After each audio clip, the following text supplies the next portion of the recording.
This is a video on how to thoroughly clean your keyboard. Not all keyboards are the same, but there should be enough similarities that this will apply to a lot of people. So I have a Cytec Eclipse 2 keyboard. It's a backlit keyboard, and I'm going to show you how I thoroughly clean it. Flip it over. You're probably going to need a Phillips screwdriver or possibly an Allen wrench. Also remember to look under the feet. Okay, so all the screws are out. I'm going to flip it back over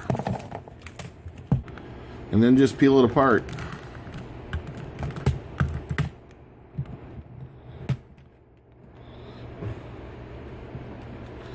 I got a bucket of hot soapy water, and you want to go through and pop each one of these keys out, let it soak in the water. Now it might be a good idea to take a picture of your keyboard to know the layout of it, so when you're putting it all back together you know where everything goes, or if you have another keyboard that's the same nearby, then you don't have to worry about that. So I'm going to pop these out, everything except these specialty keys.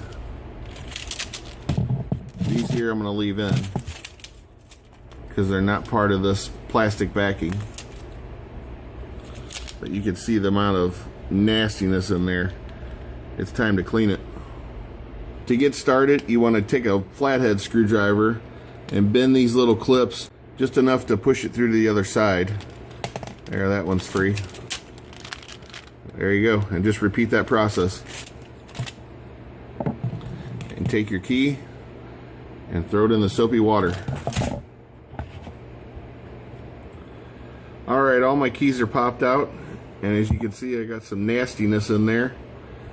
And at this point, I've got no electronics whatsoever in here, so I can just take this to the kitchen sink, run it under some hot water, and clean it up.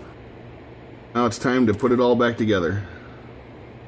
I've had my keys soaking in the soapy water, and as I pull them out of here, I'm just going around and wiping the edges and make sure they're clean. If you're going to go through this much trouble, you might as well clean each individual key as well. If you're not sure the orientation on some of these, like the X key or the N or maybe a Z or the letter O, just find a key that's got a whole word on it, like end here. And if you turn it to the side, you can see the orientation. So the raised part is at the bottom of the word there. So you want to do the same thing with your X key. And that should go right here, and it should just snap right in. And just repeat that process for all the keys.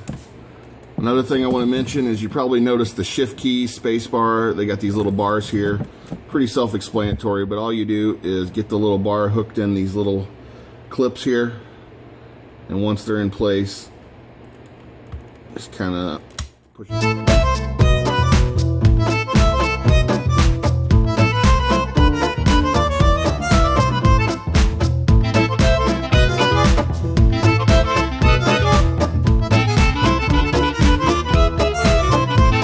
So once you're ready to put it back together, you just want to make sure this is lined up the way it should be.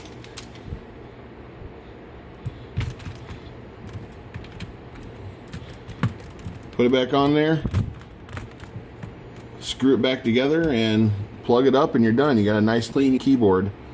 Hope you enjoyed this video. Hope it helped you, and thanks for watching.